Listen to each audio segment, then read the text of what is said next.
Hello hello, mic testing 1 2 3। Hello, শোনা যাচ্ছে? আচ্ছা, একটি বিশেষ ঘোষণা। গলিতে গলিতে ঘুরে বেড়াই আর মাইকে ঘোষণা দিয়ে যাই। আসেন, আজকে একটা জব্বর গল্প বলি। আমার প্রিয় এলাকাবাসী, আমাকে মনে আছে তো?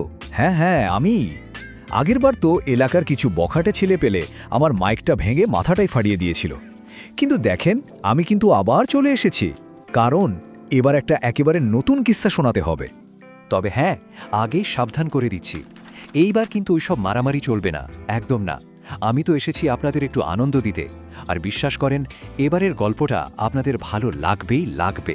আরে লেখক এবার যা লিখেছেন না, কামাল। আউচ! আরে বাবা, এইটা কি ছিল? 5 তলার ওপর থেকে ফুলের টপটা কে ফেললো রে? আরে ভাই, আগে শুনবেন তো আমি কি বলতে এসছি। আমি আজ আপনাদের সেই বিখ্যাত, মানে যাকে বলে কুখ্যাত খান ফ্যামিলির নতুন গল্প শোনাতে এসছি। ওই রিক্সা মামা, একটু সামনে আগাম তো। আচ্ছা, তাহলে শুরু করা যাক। চলেন, আপনাদের পরিচয় করিয়ে দিই খান বাড়ির সেই সব অদ্ভুত আর মজার সদস্যদের সাথে। সবার আগে পরিচয় হোক বাড়ির কর্ত্রীর সাথে। এই যে, ইনি হচ্ছেন সালমা খান, মানে শাশুড়ি মা। তার রান্নার হাত কিন্তু সাংঘাতিক, মানে গোলাপ ফুলের চা আর গাঁদা ফুলের পাকোড়া ভাবা যায়। আর এই সব অদ্ভুত রেসিপি তিনি আবার বিশাল গর্বের সাথে সোশ্যাল মিডিয়ায় পোস্টও করেন। আর এই কথাটাতেই বোঝা যায় উনি কতটা ড্রামাটিক। বিয়ে করলে ছেলে পর হয়ে যায়, তবে তার নতুন বৌমা মানে শান্তি, সে কিন্তু একটা জিনিস, শাশুড়ির বানানো ওইসব অখাদ্য কুখাদ্য সে হাসি মুখে খেয়ে নেয়। শুধু তাই না, তার স্বামীর ভাগেরটাও। সত্যি বলতে মেয়েটার সহ্য ক্ষমতা আছে বটে। এবার আসা যাক পরিবারের একমাত্র মেয়ের কথায়। নাম সুমাইয়া।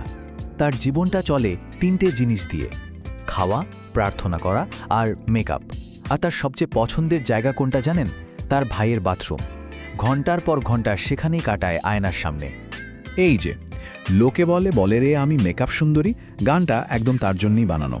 তবে একটা ঝামেলা আছে। তার মা মানে সালমা খান একেবারে ফাইনাল ওয়ার্নিং দিয়ে দিয়েছেন, এবারও যদি এসএসসিতে ফেল করে তাহলে সোজা এক রিক্সাওয়ালার সাথেই বিয়ে। আর এই হচ্ছেন বাড়ির কর্তা শাখের খান। তার জীবনে টেনশন শুধু 2টো জিনিস নিয়ে: 1 তার পোটলা, আর 2 কিভাবে বউয়ের রান্না এড়ানো যায়। যদিও এখন তিনি কাপড়ের দোকান আর ভাতের হোটেল দিয়ে বেশ গুছিয়ে নিয়েছেন, কিন্তু পুরনো অভ্যাস কি আর সহজে যায় বলুন? আচ্ছা, পরিবারের বাকিদের তো চেনা হলো, এবার চলুন গল্পের মূল কেন্দ্রে যাওয়া যাক, মানে আমাদের নবদম্পতি সাকিব আর শান্তির দিকে। হ্যালো এলাকাবাসী, শুনতে পাচ্ছেন? আরে এই পিচ্ছিগুলো আবার মাইকের তার কেটে দিল। 1 মিনিট। হ্যাঁ, এবার ঠিক আছে। তো যা বলছিলাম, আমাদের নতুন জুটি সাকিব আর শান্তি। বিয়ের সবে 4 মাস হলো, আর সাকিব যেন দিন দিন তার বউকে নতুন করে চিনছে। ব্যাপারটা হচ্ছে, শান্তির এমন কিছু গুণ আছে যা দেখে সাকিব তো পুরাই অবাক। সে যে শুধু দারুণ রান্না করে, সালমা খানের ওইসব অখাদ্য থেকে সবাইকে বাঁচায়, তা কিন্তু না, সে আইনের ছাত্রীও বটে।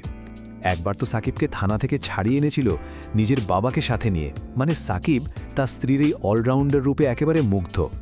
গল্পে কিন্তু এখন আরও নতুন লোকজনের আনাগোনা শুরু হয়েছে, আর সাথে যোগ হয়েছে বহু প্রতীক্ষিত হানিমুনের প্ল্যান।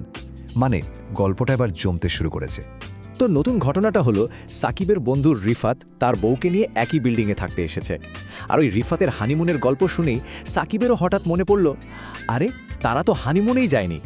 এর মধ্যে আবার শান্তি কি করে যেন এক র্যাফেল ড্রতে সোজা কক্সবাজার ট্রিপ জিতে গেল। বোঝেন অবস্থা। প্রিয় এলাকাবাসী, 1 মিনিট, আমি একটু আমার এই মাইক অ্যানাউন্সারের চরিত্র থেকে বেরিয়ে আসি। এবার একটু সিরিয়াসলি বইটা নিয়ে কথা বলা যাক, মানে রিভিউটা আপনাদের শোনাই। তো রিভিউতে বলা হচ্ছে কি জানেন, যে জীবনের সব চাপ আর টেনশনের মধ্যে মাঝে মাঝে শুধু হাসার জন্য বই পড়া দরকার। সব বইতেই যে বিরাট কোনো শিক্ষা থাকতে হবে এমন তো কোনো কথা নেই। ঠিক যেমন আমরা আবোল তাবোল বা হজবরল পড়ি শুধু মন ভালো করার জন্য। সোজা কথায় বলতে গেলে, রিভিউ অনুযায়ী দ্বিতীয় বইটা প্রথমটার থেকে অনেক ভালো। লেখকের লেখার হাত এখন অনেক পোক্ত, কমেডির টাইমিংগুলো একদম পারফেক্ট, আর গল্পটাও যেন একটা সুন্দর পরিণতির দিকে গেছে। আর পার্সোনাল রেটিং দেওয়া হয়েছে 5-এর মধ্যে 4.3। বলা হয়েছে এটা একটা কমপ্লিট পয়সা উসুল পারফরমেন্স। মানে বইটা পড়ে প্রাণ খুলে হাসা গেছে, আর সময়টা দারুণ কেটেছে। হ্যালো প্রিয় এলাকাবাসী, মাইক টেস্টিং। আরে এ তো আমার বউ। কি হয়েছে? আরে মাইকটা নিয়ে টানাটানি করছো কেন? এখন তোমাকে কক্সবাজারে হানিমুনে নিয়ে যাব কিভাবে?